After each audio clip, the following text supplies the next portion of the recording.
hakikat itu.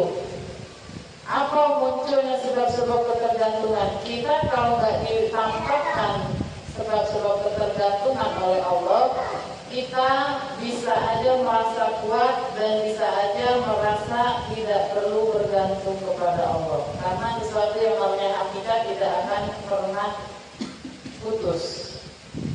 Ya, maka sebab-sebab ketergantungan kepada Allah adalah supaya kita kembali sadar dan ingat siapa pencipta kita, dari mana asal kita, dan kepada siapa kita kembali dan kemana juga kita akan berpulang. Maka dari sebab-sebab ketergantungan kepada Allah, maka Allah munculkan dalam hidup kita berupa ujian, penyakit, rasa lapar, haus, dingin, kesulitan ekonomi, banyaknya musibah.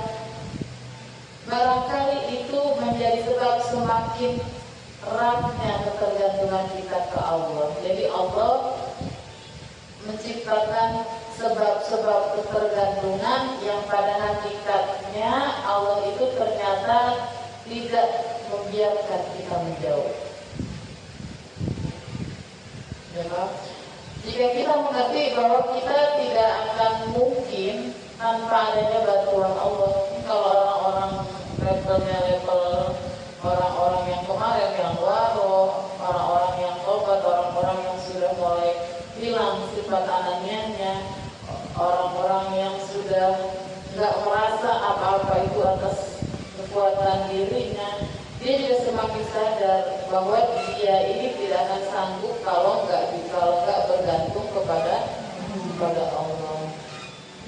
Kalau ada manusia yang sangat bergantung dengan manusia lainnya, kenapa kita sebagai seorang hamba tidak bisa sebergantung itu kepada Sang Pencipta? Kalau ada seorang kekasih di dunia sangat ketergantungan dengan kekasihnya, kenapa kita tidak bisa sangat ketergantungan kepada memang Sang Maha Cinta yang memang kita dijadikan kekasihnya? Banyak orang yang ketergantungan sama manusia yang mengandalkan, contohnya apa? Gaji, dokter. Kalau melihat dokternya, nggak melihat Allahnya, yakinnya sama dokter. Kalau sehat ini harus ke dokter karena bergantung kepada obat yang dokter kasih. Tapi nggak yakin dengan siapa yang menggerakkan dokter untuk ngasih kita obat. Gaji suami, fokusnya ketergantungannya hanya kepada nominal yang nggak ada apa-apanya. Nah, ketika waktunya gajian, seolah-olah itu satu-satunya sumber rezeki kita. Masya Allah, seolah hidup kita akan selamat, padahal itu nggak ada apa-apanya kalau bergantung dengan dunia dan isinya. Tapi kalau kita bergantung dengan yang punya dunia, perihal-perihal dunia yang bagi sebagian orang merupakan surga, bagi kita nggak ada apa-apanya kalau bukan Allah yang ngasih. Jangan ya, sudah bergantungkan kita kepada Allah, sudah menyandarkan sepenuhnya urusan kita ke Allah, maka akui kita ini hamba yang fakir. Apa sih fakir? Fakir itu yang gak punya apa-apa, fakir, miskin, udah gak punya apa-apa, hidupnya susah, itu fakir, miskin.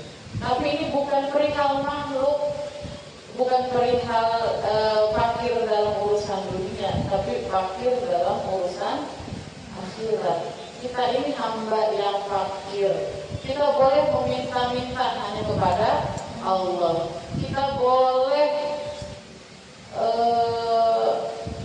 membujuk Allah, kita boleh mendeketin Allah, boleh, karena kita emang gak bisa kalau gak dibantu sama Allah. Tapi kalau kita minta bantuan ke manusia, repot aja gitu, enggak. Berarti kita bukan termasuk hamba yang fakir.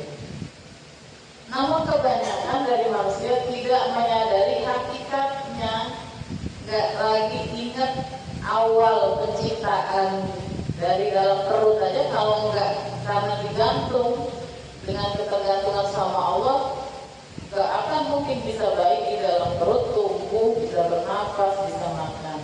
Ya, kita masuk lagi ke dalam nikmat ijan, nikmat Allah yang memang sudah Allah siapkan untuk kita. Sayangnya nggak semua manusia menyadari kata Imam Athaillah ini. Terutama ketika mereka sedang diberi nikmat kesehatan dan kekayaan, maka mereka lupa terhadap hakikat siapa yang memberi sehat, siapa yang memberi kekayaan. Karena dua ini merupakan ujian paling nyata di dunia, yaitu berupa kesehatan dan harta benda. Ya.